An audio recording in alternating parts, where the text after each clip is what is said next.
Gente, eso es nada, es una muestra muy sencilla de una hoja de recopilación de datos.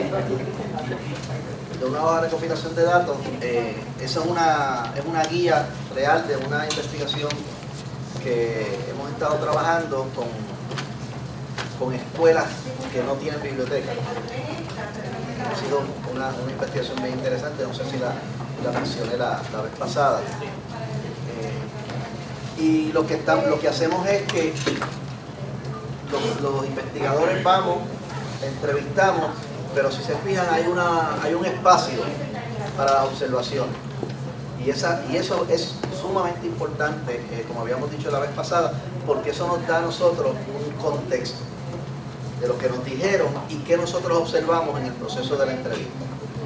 La entrevista siempre es un proceso que incluye la observación del sujeto y de los alrededores. Esa es una investigación que lamentablemente nosotros no anticipamos, son las cositas que uno no va anticipando. No anticipamos lo importante que hubiera sido poder tomar fotos de las escuelas, porque en muchas ocasiones nos hemos encontrado con pequeñas bibliotecas o en los salones o en el espacio de la trabajadora social o en la oficina de la directora. O sea, hay distintas maneras en que las escuelas tratan de subsanar la ausencia de una biblioteca. Claro, lo que no puede subsanar es la ausencia de un bibliotecario. Y ahí no hay manera de hacerlo, pero en términos de los recursos, sí. Okay. La vez pasada no nos dio tiempo de trabajar el asunto de la guía.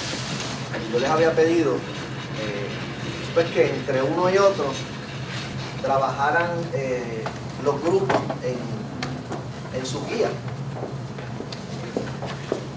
o en sus preguntas, por lo menos, si no era la guía completa. Yo pregunto, ¿hay guías hechas? ¿Alguien trajo una guía hecha? Claro, nosotros. Muy bien. No, ¿qué pasa? No, yo pregunto, es una pregunta. Sin ofender. Usted fue mi profesor, usted es responsable. Fácil. Ok, este grupo tiene una guía, ¿no? ¿Algún otro grupo tiene guía? Tienen muchas preguntas de cada persona que generaron, o preguntas para... No, preguntas que ustedes generaron. durante el proceso Okay. hemos hecho una lista de preguntas, pero no está estructurada como una guía. Muy bien, pues entonces eso es lo que yo quisiera que ocurriera ahora en estos próximos minutos. Que cada grupo, que no sé cuántos grupos, este es otro grupo, ¿quiénes no tienen grupo? Yo soy del grupo de uno porque los No grupos puedo. Los grupos de uno funcionan también. Ok, lo que yo quisiera entonces es que dedicáramos quizás los próximos 10-15 minutos a mirar las preguntas que tenemos, a mirar la guía y un poco a tratar de construir la guía de acuerdo a la estructura que nosotros la vez pasada recomendamos, compartimos con ustedes. ¿Cuáles son las preguntas que hemos generado, las que podríamos agrupar en la parte para comenzar? ¿Cuáles serían las que enfocan la entrevista y cuáles dejamos para el cierre? Y según lo que ustedes tienen, pues la dividen en esta primera etapa. Y para eso vamos a tener, son las 10 menos 20, pero hasta las, qué sé yo, 15 minutos. Sí. Si no tienen preguntas, pues aprovechen y generan preguntas.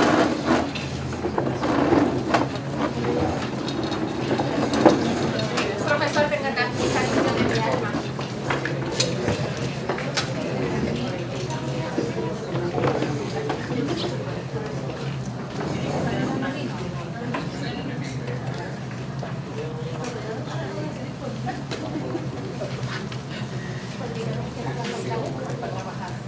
Esta es la guía.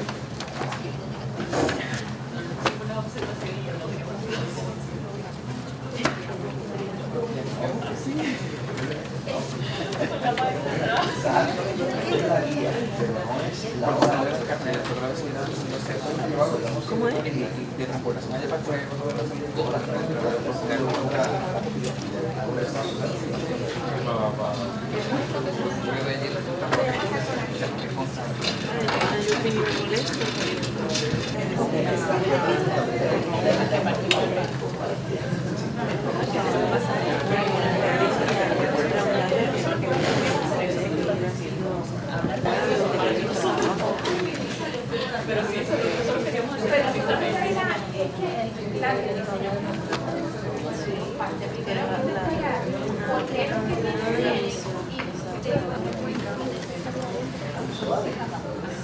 Algo para acá. Ay, es que a mí me encanta porque sería que por lo que su trabajo.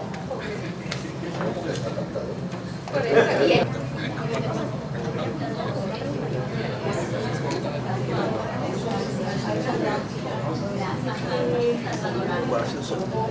Más bien, porque su experiencia como estudiante, no son estudiantes, todos son estudiantes.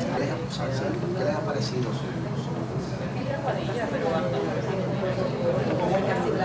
la vida académica? ¿Cómo entienden? Está el vacilón,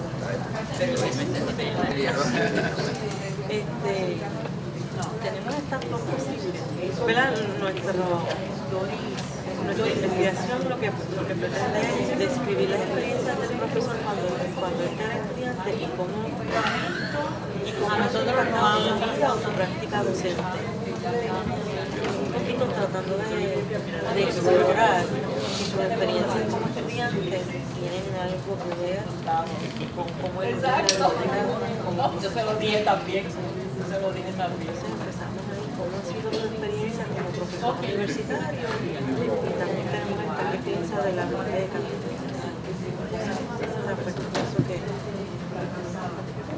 Cuéntame cómo fue tu vida estudiante. Empecemos no lo pongamos ahora. Estudiante.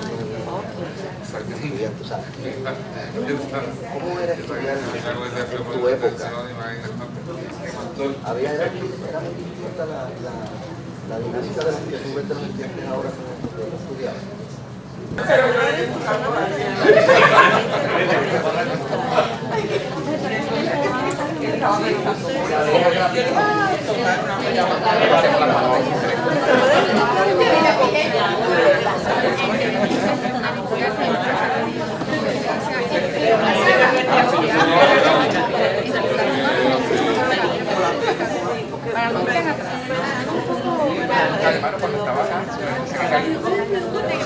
Bueno, gente, ya podemos.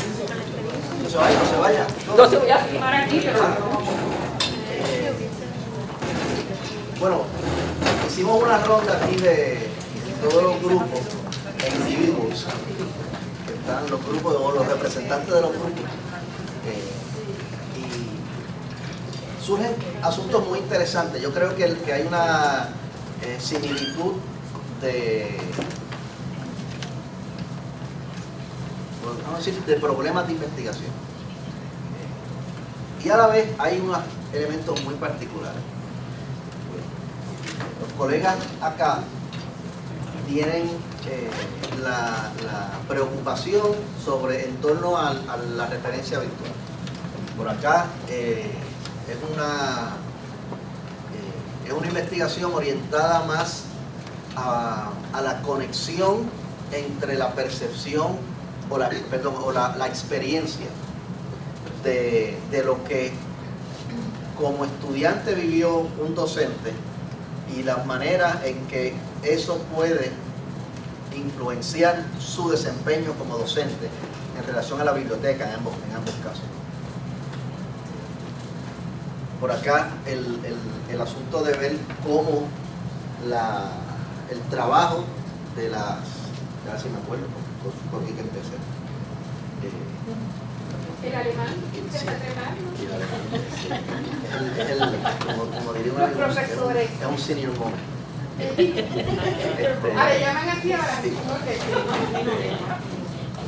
Díganlo ustedes, pues se me olvidó. las razones que motivan a los profesores a visitar regularmente la biblioteca. Jessica y su grupo ausente tienen el interés de mirar cómo es que los estudiantes han sido exitosos sin visitar la biblioteca, lo cual es interesante. Y ¿qué me faltaba?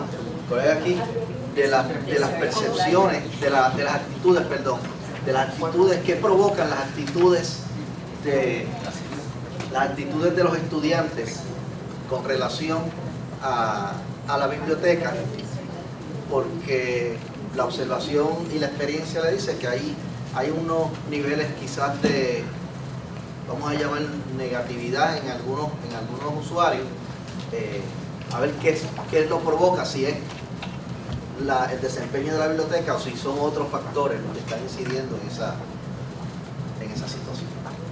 Y por acá, la naturaleza del uso de las tecnologías disponibles en la biblioteca y cómo manejar el asunto de las prioridades en cuanto a lo que se considera trabajo académico utilizando las tecnologías. Es un problema muy real y que se repite biblioteca tras biblioteca. Y aquí no llegué, pero la doctora estaba aquí. ¿Cuál es el de ustedes? He estado con con las competencias del siglo XXI. ¿Y tú? Pues yo estoy con la percepción de los bibliotecarios con relación a la diferencia históricos en una población generacional. O sea, que exacto, que es la relación, los nativos digitales. ¿Cómo ocurre esa comunicación entre poblaciones que a lo mejor están distantes demográficamente? Ok. Hay un asunto, como les decía, hay unas cosas similares. Y yo lo que como noten, como de nuevo el tiempo es complicado y quiero hacer un ejercicio con ustedes. Voy brevemente a volver sobre estos tres elementos. Algo que es importante, la panorámica, el inicio de la entrevista. Cuando hablamos de la pregunta panorámica, no estamos hablando de que necesariamente tiene que ser una sola pregunta. Nosotros podemos hacer 2, 3 preguntas si entendemos que es necesario para establecer el clima de la entrevista y para ganar información. La pregunta panorámica nos debe dar información del contexto de lo que estamos preguntando, de lo que estamos investigando. Es bien importante, porque en esa medida nos va a colocar en la posibilidad de entender mejor qué es lo que estamos investigando y a quién estamos investigando. Así que la pregunta panorámica, digo de la pregunta, no preguntas panorámicas, vamos a decir, no necesariamente de una sola. Y algo importante, no es pecado mortal hacer preguntas cerradas. O sea, en la medida de lo posible se deben evitar, pero tampoco es que si hacen una pregunta cerrada es, ¿sabes?, herejía y no. O sea, pues, se hace una pregunta cerrada con la idea de hacer el seguimiento. Con la idea de hacer el seguimiento, o sea, pero es posible, o sea, no se encajonen en que no es posible hacerlo o que no se puede hacer una pregunta cerrada. Se puede, pero hay que minimizarla. En el segundo caso, obviamente, el enfocando es el grueso de la entrevista. Es la parte donde nosotros vamos a ganar la mayor cantidad de información posible para contestar la pregunta de investigación que tenemos que tener. ¿Cuál es el asunto medular que nosotros estamos investigando? Y si tenemos claro ese asunto medular, ese conjunto de preguntas del medio, de enfocando, van a ir directamente a ese asunto medular. No es de contexto, no es directamente al meollo de la cuestión. Y el cierre, pues, obviamente hay, de nuevo, no tiene que ser una pregunta, pueden ser una, dos preguntas que dejen la puerta abierta para futuras entrevistas y además que establezcan relación entre el investigador, investigadora y el sujeto que estamos entrevistando. Además de que en la medida de lo posible los coloque en contacto con ellos, que les provoque reflexión. Eso es bien importante. Yo tengo una entrevista y una de las cosas que quisiera hacer ahora es entrevistar a Wanda.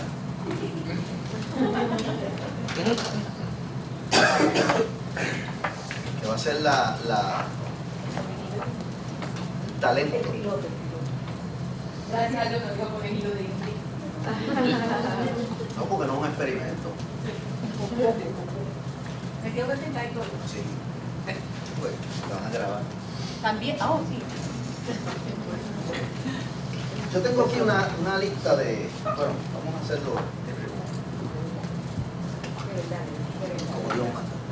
No va a grabar. No va a grabar. Después vamos a hablar de eso. Después vamos a hablar de eso. Bueno, El problema es que no se las pregunto. esto es una entrevista simulada, pero en serio a la vez. Es una entrevista que probablemente yo brinque algunas de las preguntas por razones de tiempo, no por razones de que no se contesten, o a lo mejor las contesta ya tan rápido. Quizás la primera pregunta es, ustedes yo traté de construir esto ilustrando esto. Así que ustedes dirán si lo logré o no lo logré. ¿Cuál es el asunto medular? Wanda, gracias por estar aquí. Mira, yo estoy haciendo una investigación y mi interés fundamentalmente es ver cuál es el papel de los bibliotecarios en la formulación de política pública sobre información en Puerto Rico. Cómo los bibliotecarios participan y contribuyen a esa política pública. Pero antes de comenzar, yo quisiera saber, ¿cómo tú decidiste ser bibliotecario? Trabajando en una librería. ¿En una librería? ¿Cómo has hecho eso? Pues yo trabajaba en la librería de mamá. Y entonces, en búsqueda de independizarse económicamente, me fui a trabajar en esa librería. La librería casi funcionaba como una biblioteca. Y básicamente de pronto me encontré ayudando a la gente que iba de cliente, más como bibliotecaria que como parte de la tienda, como dependiente de la tienda. O sea, bibliotecaria antes de saber que era bibliotecaria. Porque era una librería que tenía todo el techo lleno de libros hasta el techo. Estaban organizados por temas. La gente generalmente no sabía exactamente lo que estaba buscando. Y un poco empecé como a descifrar con ellos la necesidad de información que tenían y sin darme cuenta, me gustó y cómo era el ambiente, los libros, la gente. Y la segunda cosa fue que yo era maestra sin total preparación, pero me gustaba mucho el magisterio, pero no me gustaba la sala de clases y en la biblioteca encontré como que una alternativa de estar cerca de los estudiantes, pero la sala de clases. De tu profesión de bibliotecaria, ¿qué es lo más que te gusta? La gente, el contacto con el público, saber que de alguna manera la información produce algo positivo para quien la está buscando. Y lo menos que te gusta. Todo lo que sea información, todo lo que es de oficina, básicamente esencial, y realmente creo que no debería estar teniendo, pero no lo tenemos. ¿Tú piensas que ser bibliotecario tiene un impacto social? Cuando estudiaba creía que sí. Fue la razón, la buena razón por la que decidí estudiar. pero dentro de la profesión me ha costado mucho trabajar esa idea de que hay impacto social. ¿Cómo que te ha costado? Explícame un poquito. En la experiencia inicial que yo tuve, que era una experiencia de biblioteca privada, aunque era académica, era privada, era una universidad privada, me sentía más de dirección con el estudiante, de un poco de proveer herramientas y destrezas y conocimientos que le ayudaran a hacer otras cosas en su vida. Acá en la experiencia de la Universidad de Puerto Rico, de la Universidad Pública, no me siento tan así. También me siento sirviendo a una institución que necesita unas cosas en términos de los programas académicos, pero no tan directamente con un impacto social directo a la comunidad. Lamentablemente no hay muchos proyectos que se pueden a veces desarrollar en la comunidad. Lo he hecho personalmente, como bibliotecaria, en el sentido, es como, hay como una visión doble. Una es como de compromiso con esa institución con la que trabajo y la meta y visión de esa biblioteca y un poco como profesional identificado con esa profesión que hace fuera de ese ambiente. En tu opinión, los bibliotecarios cuando se quiere generar política en el país, ¿se toman en cuenta los bibliotecarios? En mi opinión, no. ¿Y por qué piensas que eso sucede? Para mí es doble visión. Por un lado, que el bibliotecario los bibliotecarios y las bibliotecarias no se proyectan como gente, como profesionales que tienen algo que decir con respecto a diferentes problemas que tienen que ver con la información. Una de las cosas que me preocupa, por ejemplo, es que no hay políticas de donativos que sean como universales. Hay políticas de manejo de documentos en términos del país, pero no en términos de cómo se hace cosas como cómo hace una donación, cómo se hace un proyecto de archivo, cómo se trabaja una colección particular.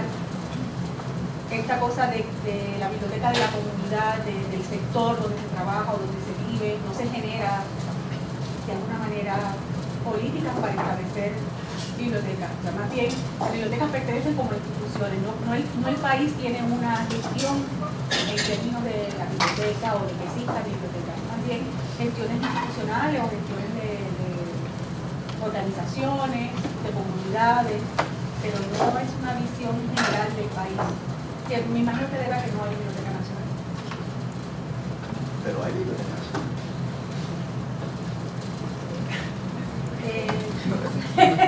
Hay biblioteca nacional. Hay una biblioteca que tiene ese nombre.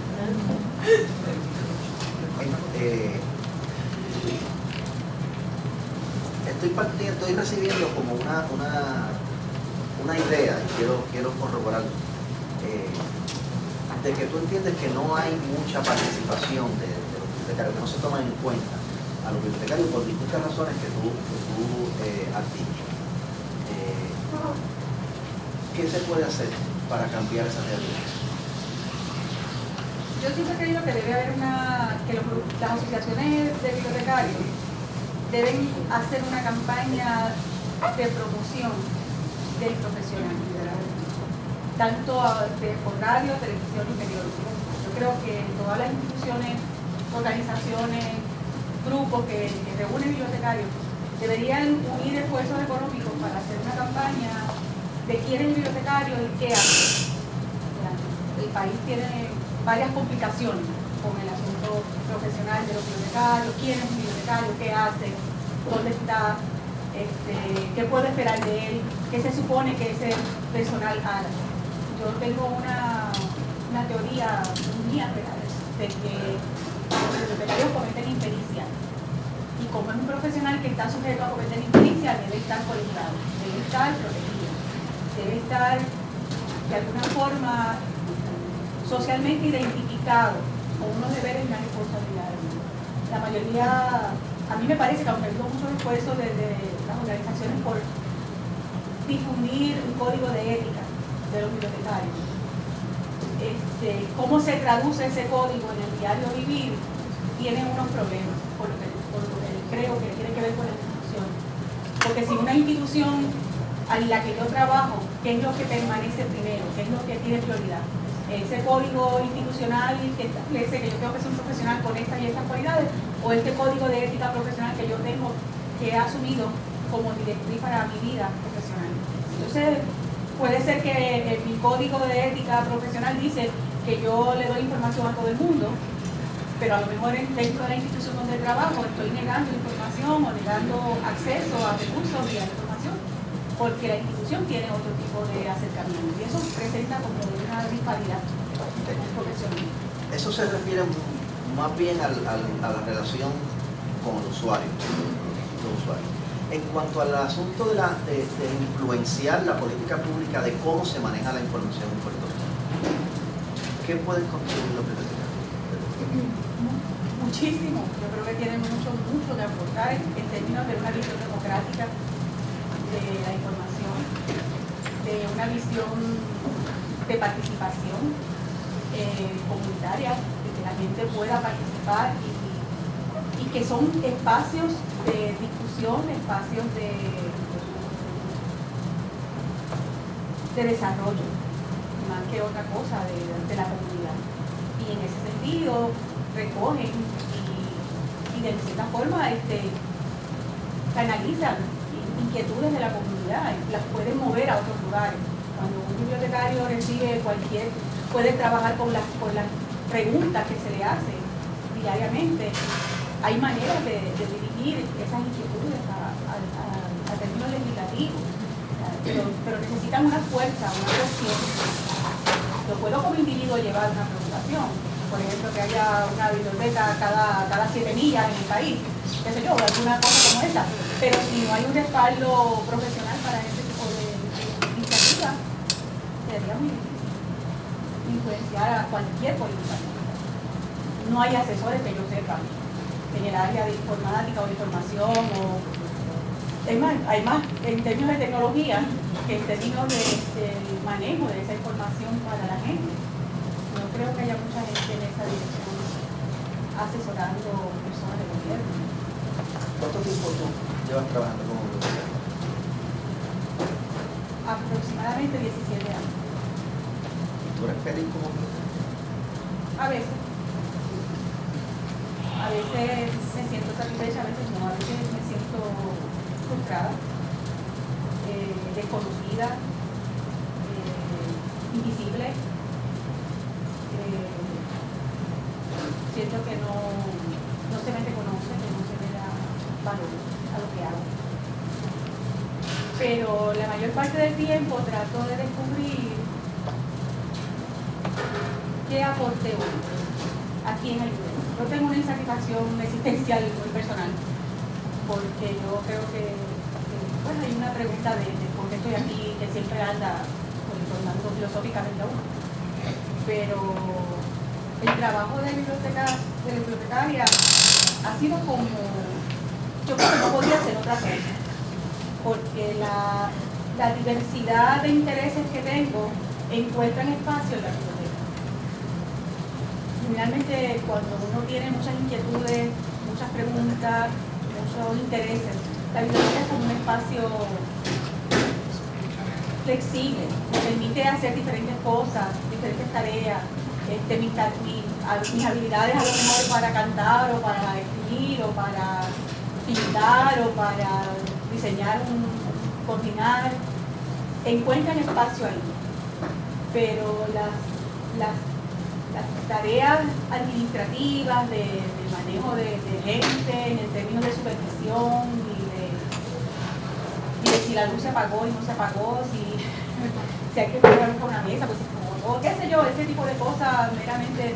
Pienso que, por lo menos en la Universidad de Puerto Rico, que ha sido una de las experiencias que he tenido, no es mi asunto de diario vivir. Sin embargo, eso a veces se vuelve el asunto medular y lo demás se pierde. Me gustaría tener más espacio de producción, de producir cosas. Hay mucho espacio para... Lo que pasa es que porque el trabajo no está diseñado en el horario para uno, por ejemplo, desarrollar un plan de, por ejemplo, de hacer bibliografía. Se hacía mucho antes, el bibliotecario hace unas décadas atrás, y hay gente que lo sigue trabajando, pero más bien hay gente que está asignada a esa tarea particular. Ahora con las tecnológica, me imagino que toda la gente que trabaja blog y trabaja en Facebook, y trabaja en otras cosas, pues tendrán como unos espacios como parte de su tarea. Pero regularmente uno está como todavía por lo menos en mi caso, que soy una generación como en el medio, uno está como entre papeles viejos y amarillos y la última parte del blog que salió, algo así, es como uno oscila entre una cosa y la otra, y el balance es verdad. Si no fuera bibliotecaria, ¿qué se ha hecho? Artista. Sería bailarina, cantante, dramática, porque todo eso. Pues gracias, Wanda. Me pusiste,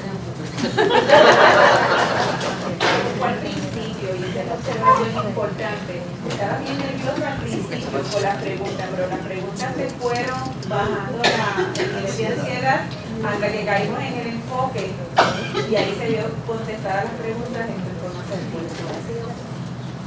Es difícil. Una pregunta abierta. Va a hacer la pregunta. Algunas preguntas eran cerradas, contestar cosas. Pero con el propósito de introducir una pregunta más. Y él tiene que saber tantas cosas de esas personales.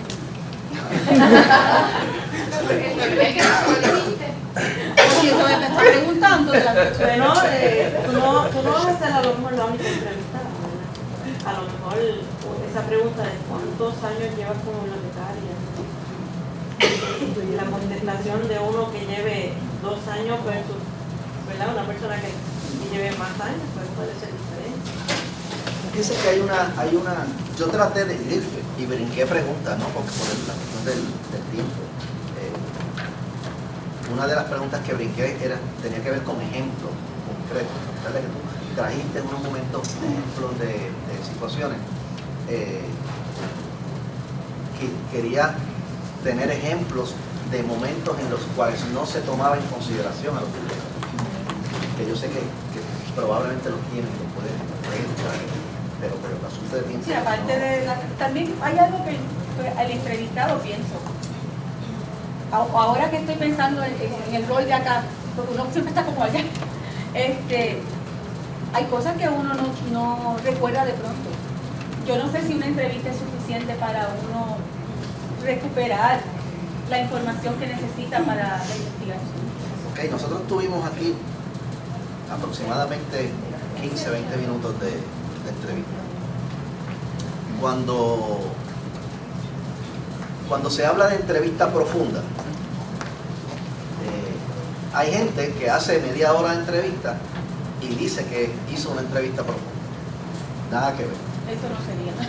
Nada que ver. Aquí apenas arañamos la superficie de lo que Wanda compartió. Yo podía estar aquí probablemente hora y media más haciéndole preguntas de seguimiento sobre asuntos medulares que me ayudaran a contestar el asunto que yo estaba buscando, y esa era la pregunta que yo le hago a ustedes. Recuerden que estaba buscando el papel de los bibliotecarios en la formulación de política pública sobre información en Puerto Rico. ¿En qué medida lo que la secuencia de preguntas llevaron a contribuir a contestar ese asunto? De acuerdo a lo que ustedes vieron. Yo no sé, pero me dio la impresión que tal vez hacía falta algo en el medio todavía, algo más, porque uno tiende como, cuando uno le entrevistan sobre algo así, eso es una pregunta bien profunda, ¿no? Entonces, eso es como una apreciación que yo tengo que pensar, ok, ¿dónde yo he visto, o sea, para empezar, dónde yo he contribuido de alguna manera a crear política pública? Entonces uno se tiene un poco que, ¿no? Exacto. Y fíjate que la secuencia de construcción es cómo decidiste ser bibliotecario, o sea, panorámica. Cuéntame de eso. Pues la alma mater, eso yo no lo sabía, eso me enteré hoy. O sea, cuéntame de eso. ¿Cómo de una librería llegaste a ser bibliotecario? ¿Qué te gusta más, qué te gusta menos? Son 3 preguntas que no amenazan. Sí, Sonia. Yo pienso que sí se obtuvo mucha información, porque aunque la pregunta era bien profunda,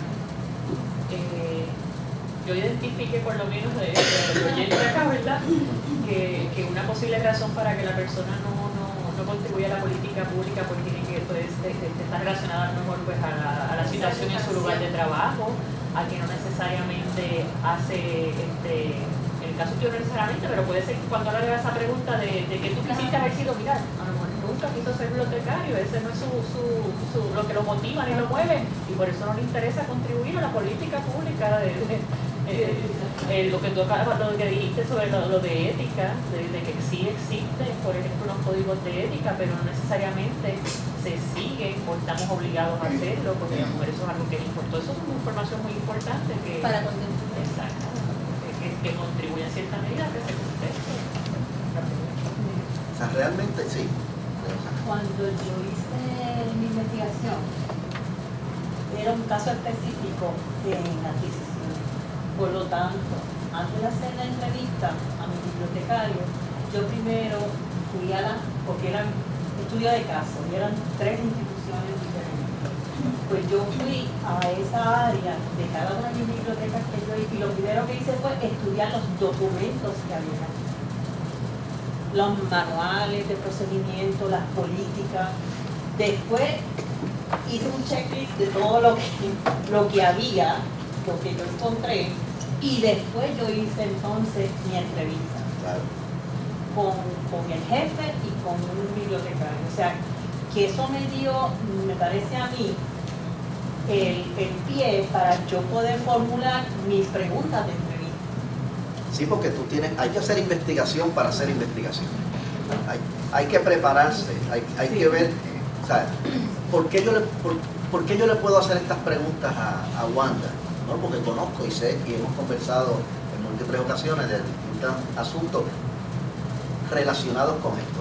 Pero yo me enteré, al igual que ustedes, de un montón de cosas aquí que no sabía. Lo que trae Sonia, ciertamente, o sea, el asunto de la ética nada más es una línea de preguntas. ¿Y cuáles son los códigos? ¿Y por qué no se siguen, en tu opinión? Y hay toda una línea de preguntas ahí que nos van a ayudar a entender la ausencia o no de la participación de los bibliotecarios en política pública. Sin contar con la pregunta de hasta cierto punto de la colegiación de los bibliotecarios. Eso es otro mundo de preguntas que en mi caso, por ejemplo, yo vengo escuchando de ustedes, muchos de ustedes por mucho más tiempo que yo, pero yo desde que entré en contacto con la escuela estoy escuchando la iniciativa y los intentos de colegiación de los bibliotecarios. Así que, o sea, hay muchísima... El Código de la Sociedad de Bibliotecarios se llevó a cabo una actividad donde se citó a todos los bibliotecarios de la isla a presentar el código de ética y que fuera aprobado por los bibliotecarios. Pero como nosotros tenemos que reinventar la historia a cada rato, pues entonces sabrá Dios de los nuevos bibliotecarios quién conoce sobre eso. Mili. Sí, yo cuando tú le hiciste la pregunta de nosotros inmersos en el gobierno y teniendo una posición pública, yo recuerdo que aquí se celebró en el coliseo que ustedes le llaman aquí en Calley, una postura de todos los bibliotecarios, de todas las asociaciones sobre el Patriot Act. Sí. Y eso es de los pocos, yo llevo 33 años de bibliotecaria, y de los pocos eventos que yo recuerdo que se haya celebrado. Me acuerdo que vino gente en tenis, en maones, en t-shirt, y vino gente en tacos, en pantyhose, lo más.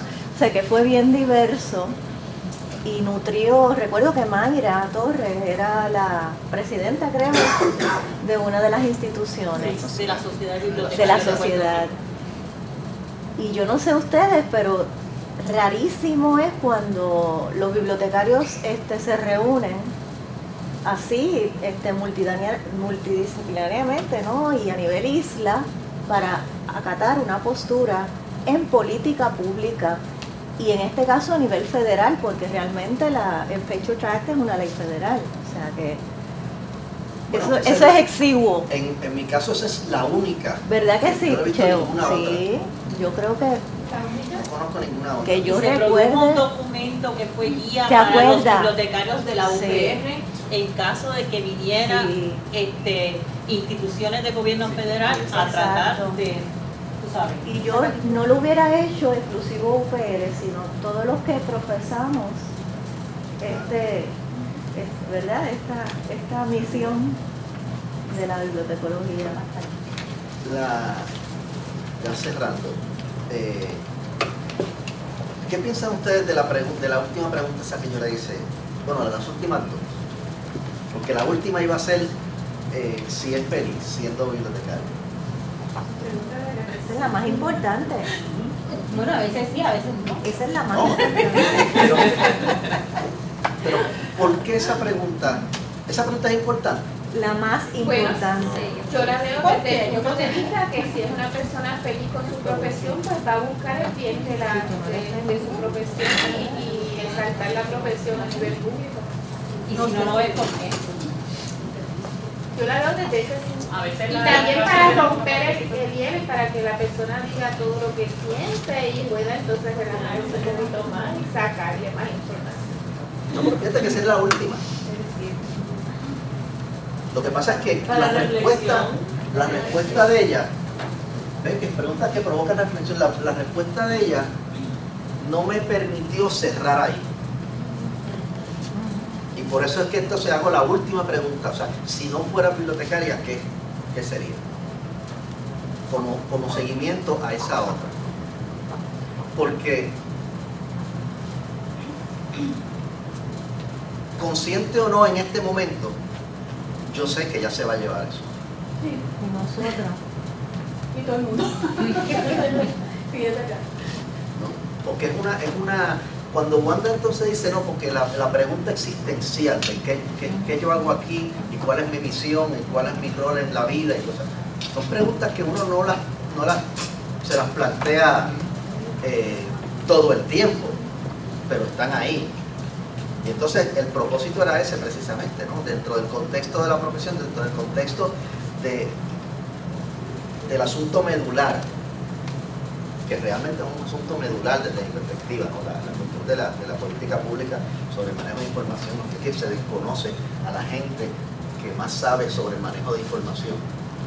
Entonces, ¿por qué pasa eso? No, y que Hay un montón de razones por las cuales pasa. ser feliz, o sea, en el contexto de la pregunta, ser feliz, tendría yo que pensar, bueno, ¿en qué manera yo estoy contribuyendo a eso? De forma claro, como ente social, y a la misma vez eso me haría feliz, porque estoy satisfaciendo esa necesidad de que mi profesión genera. Pero en realidad a lo mejor a veces viene por eso, ¿verdad? No sabemos hasta qué punto profesionalmente, habrá quien diga que sí, que está ahí por donde está trabajando, como decía Sonia, por lo que está haciendo. ¿Ahí sumo? Pues gracias nuevamente.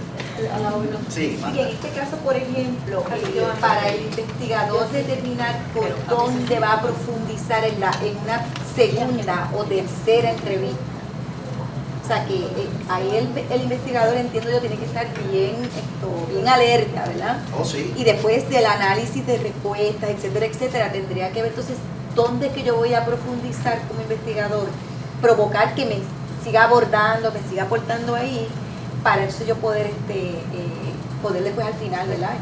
Presentar No, y sí. la percepción completa o la opinión, etcétera, Exacto. Si fuéramos a hacer una secuencia de entrevistas, pues pudiéramos decir, ok, el asunto ético va a ser lo medular en la próxima entrevista, vinculando la conducta ética que el bibliotecario asume cuando se convierte en bibliotecario y la responsabilidad ética que asume en el manejo de información y cómo eso tiene vinculación o debe tener vinculación con la participación en la formulación de política pública. que es mi problema de investigación, o sea, que es lo que yo quiero.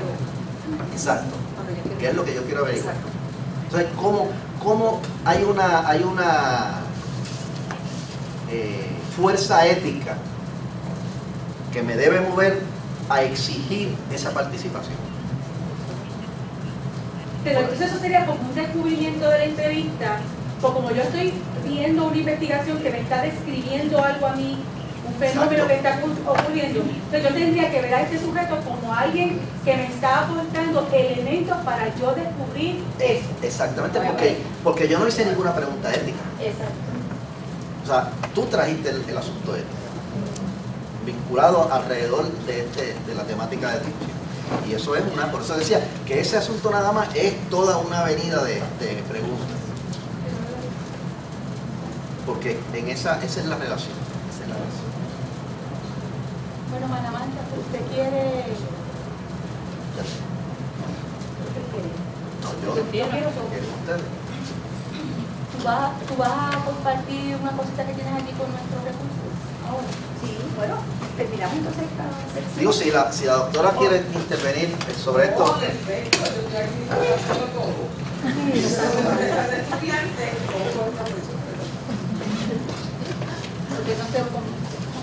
Yo tengo una pregunta. Jessica, como vimos la entrevista, en un momento comenzó como que un poquito tensa porque Wanda no sabía cuáles eran las preguntas, ¿verdad? A las que ella se iba a exponer, pero eventualmente todo fluyó. Si yo tengo un individuo o ya sea un grupo focal y yo comienzo a hacer la entrevista y yo veo que hay como que un poquito de verdad, de negativa de parte de los participantes de contestar o que simplemente pues mira, no tenemos la contestación al momento, ¿qué usted le recomienda a la persona que entrevista? ¿Que haga una pausa, espere unos minutos y reanude? ¿O que simplemente reformule las preguntas? ¿O qué puede hacer? La pausa no es recomendable, desde mi punto de vista. Lo que sí es recomendable es o reformular la pregunta o hacer otra pregunta menos amenazante. Claro, eso va a depender también de cuánta experiencia tenga la persona que está entrevistando o manejando el grupo focal. En el grupo focal hay pro y contra, a veces es más fácil, a veces es más difícil. A veces es más difícil porque son 7, 10 personas que uno tiene de frente, ¿no? Pero eso mismo puede provocar que alguien haga un comentario y uno como facilitador se monta en ese comentario y hace un chiste o que relaja la tensión o algo, ¿no? Pero la pausa no, porque la pausa contribuye a la tensión. O sea, el silencio es enemigo de la entrevista, a pesar de que hay que explorarlo. Eso es lo que, gracias por la pregunta, porque hay un asunto. No sé si ustedes se fijaron, en unos momentos yo le hago preguntas a Wanda y Wanda se reía. Pero no era una risa inocente. Nunca risa inocente. No era una risa inocente, era una risa muy cargada, que también hubiera habido que explorar. Porque lo que son las risas, los comentarios, los movimientos corporales, todo tiene un mensaje. ¿Y de qué forma en ese sentido usted hubiera podido abordar esa risa? O por ejemplo así tan directo, ¿y de qué te ríes? ¿Y por qué te tú te causa ríes? ¿Y por qué tú te ríes de esa manera tan pícara? Entonces le resto quizás tratando de proyectar, restándole seriedad, pero al contrario, haciéndolo muy serio la exploración. Sí, no, es que hay que pensar rápido en una entrevista, hay que pensar rápido, porque si no se pierde mucha información. Y eso pues uno lo va ganando, ¿verdad? Como diría mi amigo Tito Meléndez, pues las canas ayudan. ¿Estamos?